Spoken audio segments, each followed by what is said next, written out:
In the previous video, Secretary Kim remembered the name of the boy who looked after her when they were both captured by a woman as children.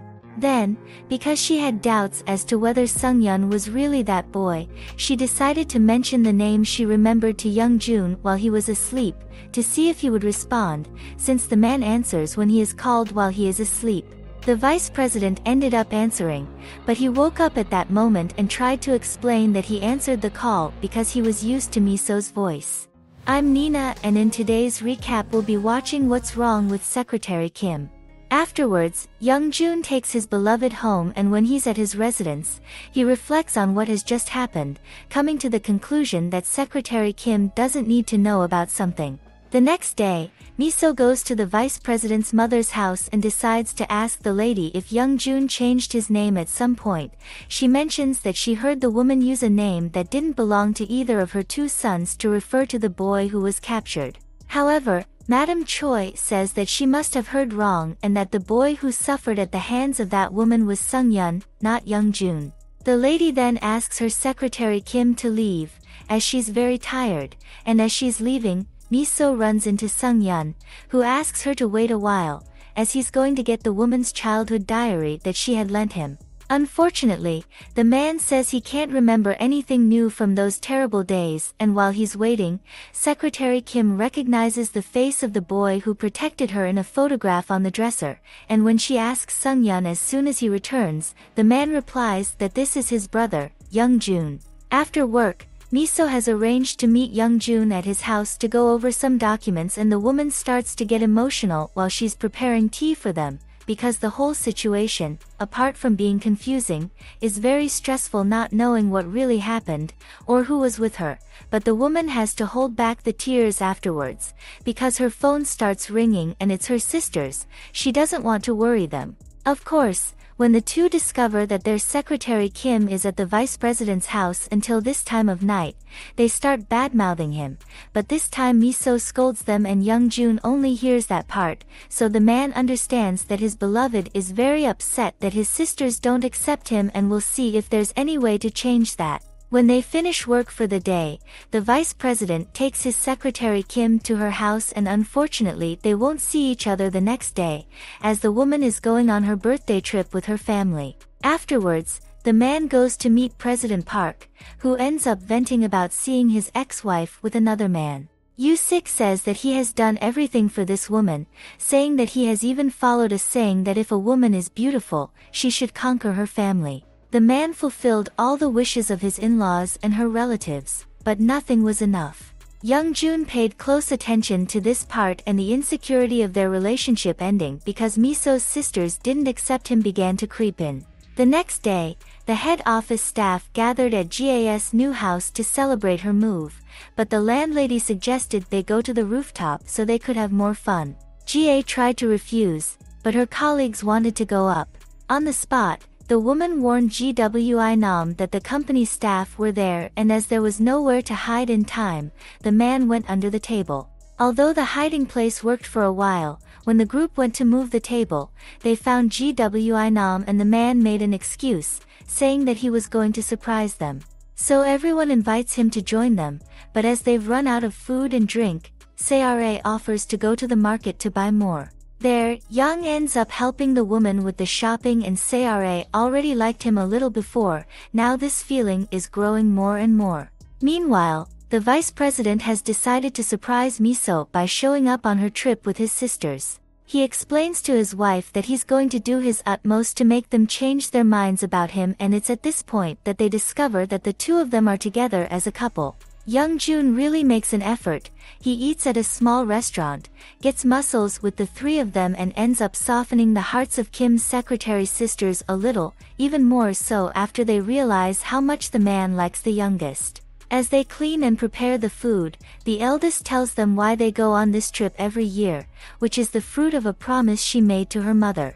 When they were little and Miso was only 4 years old, the girl's father borrowed a neighbor's car to take the family to a contest he was going to take part in as a musician. However, on the way they passed a beach, and as there was plenty of time, the man decided to take a break so that his daughters could play in the sand. After a lot of fun, when it was time to continue on the road, the man realized that unfortunately he had lost his car key, and even after searching a lot, they still hadn't found it. In this situation, it's common for the woman or the man to get upset and end up arguing, but that's not what happened.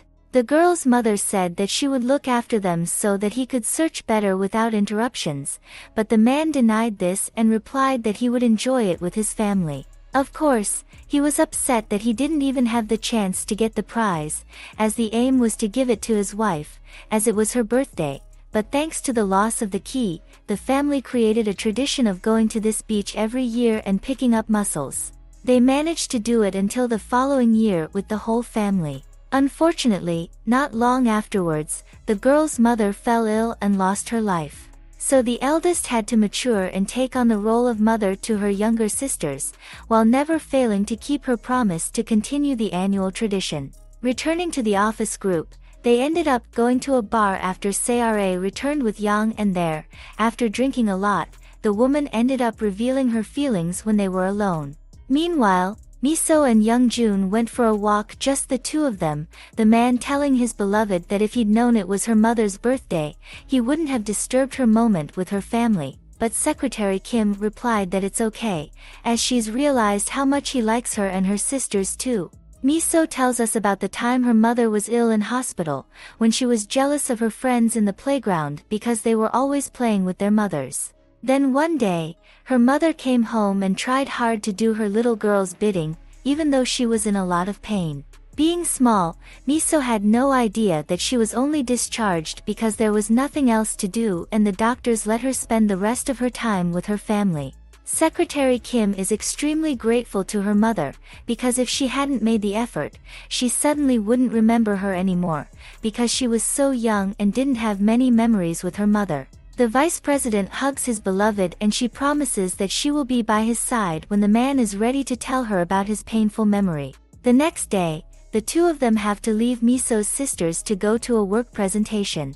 And something is happening to Sung-yun that leads him to the place where the Secretary Kim is. The man's mother has revealed to him that the memories he has of his kidnapping when he was little are not true, because it was with Youngjun. So Sung-yun seeks out Miso to find out if this is true, while he begins the performance. And the fact that the man is bringing up the subject of the kidnapping, along with the red heels the woman is wearing on stage, triggers Secretary Kim's memories of what happened. Now she remembers everything, but then ends up fainting. In the next scene we see how Miso ended up in the woman's hands. One night the girl woke up looking for her mother, who was in hospital. When she went out into the courtyard, she thought she had seen her mother in the street, so she went out to call her and came across a woman. This woman tells Miso that she will take her to her mother, she just needs to spend a night at her house, and so the girl was taken to where Youngjun was with his ankles and wrists tied by cable ties. Returning to the present, the vice president decides to tell the truth to his secretary Kim while she is unconscious. When they were both in that abandoned house, Miso asked him what it meant to die, as she had overheard her father commenting to someone that it could happen to her mother. The boy, who was only 9 years old, knew what it was, but didn't have the maturity to explain it to a 4-year-old, so he did the next best thing and told her that she wouldn't be able to see her mother if it happened. Youngjun, despite also being very small, was very mature in knowing how to help the girl calm down and try not to attract the attention of the woman who had caught them, so that they could both get out alive. But one night the woman was totally out of control. She woke Youngjun up and told him that she had done everything for a certain man, that she had even taken out the baby that was in her belly, but he still didn't want her. So the woman decided that she should take the lives of the 3 of them, but changed her mind when Youngjun said that she shouldn't cry over a man who doesn't even want her, and that's when the woman realized that she had gone too far. So she decided to take her own life and made the worst choice of all, because it was right in front of the children. Miso was still asleep and didn't end up seeing how it happened, but after she woke up, he crawled to the door and closed it so that the girl wouldn't understand that this was death and think that this was what was going to happen to her mother. The boy just told her that she couldn't go into that room and that the thing hanging there wasn't her aunt who had caught them, but a huge spider that was going to bite them, and that's how she developed arachnophobia. Youngjun, dragging himself along, managed to find a pair of scissors and free them, after which he took Miso to her house and asked her to promise never to go out alone again. The girl told him that the two of them should get married when she grew up and that she wanted to win a doll that her family couldn't afford to buy, as it was Youngjun's father's company that made it, so he promised to give it to her when they met again. Then the boy kept walking, and because he was afraid the woman was after him, he started running, until he reached the police station and fainted. Soon afterwards, Youngjun returned to his parents, and as the days went by, he asked to go back to that area because he wanted to see if Miso was alright, but when his mother took him there, it was already empty of residents and under construction to become an amusement park. After that, the man always wondered how Miso was, until the day he met her at a company meeting, and it was like being in a dream. Youngjun was relieved to realize that she didn't remember anything that had happened, not even him, so he decided to keep her close and keep the secret, so that the woman wouldn't go through the same nightmares as him. The man thought he would always have his secretary Kim by his side, and when she told him about resigning, he realized that she was the only one for him and he didn't want to lose her. Sung-yeon went to the hospital to check on Miso, and Youngjun ended up fighting with his brother, blaming him for his beloved's fainting spell. His older brother ends up revealing that he knows that he wasn't the one who was kidnapped, and at that moment Sung-yeon also ends up realizing that all this time, the youngest has known the truth. The only one confused in the story was him. When the vice president goes back to his room, his secretary Kim is already awake and says she remembers everything that happened when they were in that house.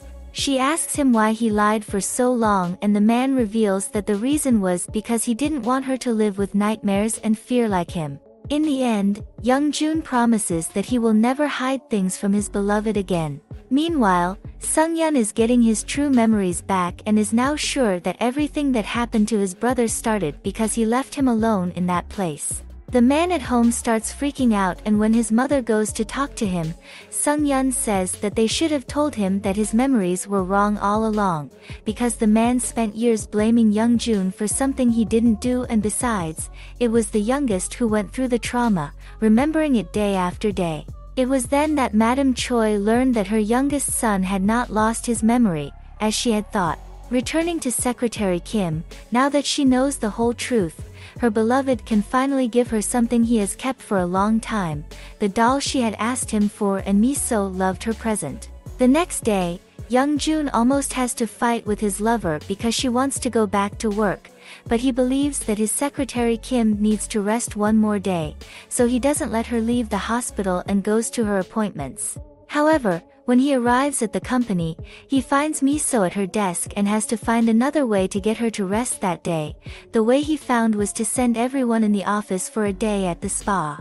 In the next scene we see President Park, who is still suffering from his feelings for his ex-wife. He goes to lunch at her favorite restaurant on her birthday to see if he can bump into her, and it actually works. The man ends up discovering that the person he saw with her in the street was a cousin and is extremely happy, but the woman is annoyed by his attitude, because before she knew the truth, Yusik had accused her of having a new boyfriend and then getting married without telling her. Seo Jin tells him that he shouldn't even remember that today is his birthday and leaves angrily. Returning to Secretary Kim, the vice president dismissed everyone from work early and took her to the amusement park, where the couple had their first date. He wanted to show his beloved that he could build good memories on top of the bad ones, and ends up telling her that the place where they stayed is now the merry-go-round she loves so much. Miso tells Youngjun that now they're together, they can move on and be happy. Later, the man offers her to stay at his house, because he's afraid she won't feel comfortable on her own, as it took a while for him to feel himself. However, Secretary Kim says she will stay in her own home. After a while, when she's ready for bed, someone rings Miso's doorbell, and to her surprise, it's Youngjun with a suitcase. The man says he'll sleep at her place for a while, to make sure she's okay. The two even do a foot spa, but unfortunately nothing makes Secretary Kim relax with the man in her bed, so in the end, they decide to go to his house, which has 2 bedrooms. Miso goes to sleep in the guest room, but when she turns on the lights because she's scared, she's startled by Youngjun standing next to her bed. The man thinks his house is too big and doesn't feel safe with it, so he says he'll sleep with her. As they are again embarrassed by the situation, Secretary Kim suggests that he sing her a song to make her fall asleep, and it really works. But because of the position the woman was in, Young-jun didn't sleep all night and was uncomfortable enough not to wake her.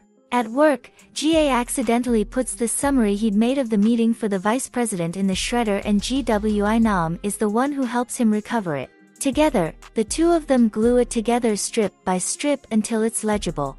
At lunch, Miso has two questions for Young-jun, the first being why he changed his name when he was younger and the second being why Sung-yeon was left with the memories of the kidnapping if it wasn't him.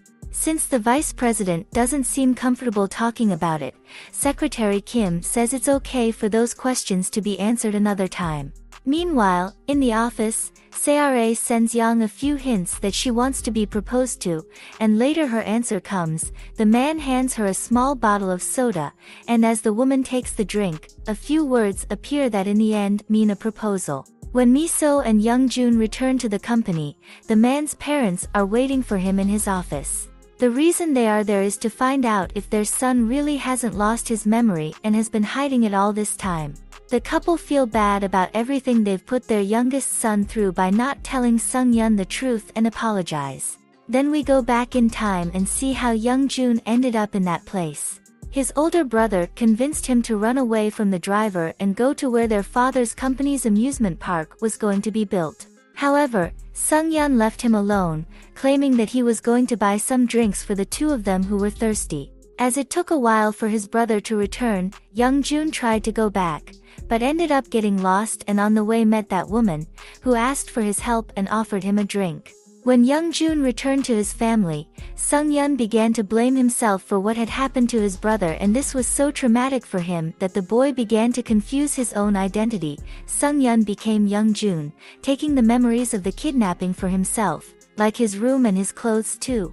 Sung-yeon became violent, wanting to blame Young-jun, as if the younger boy was the one who had left him in that place for the woman to pick him up, and so the two started fighting every day. One night, Young-jun overheard a conversation between his parents, where his father wanted to put his brother away and his mother replied that this made her want to take her own life. Hearing those words wasn't easy for Young-jun, as he had seen death up close and didn't want his mother to do the same as that woman, so he decided to fake a fainting spell and lie that he had forgotten everything that had happened, so that his brother could live with his new identity and his parents in peace. The couple thought it best to leave it at that, and so that Sung-yeon wouldn't suspect anything, they changed the younger brother's name to Young-jun.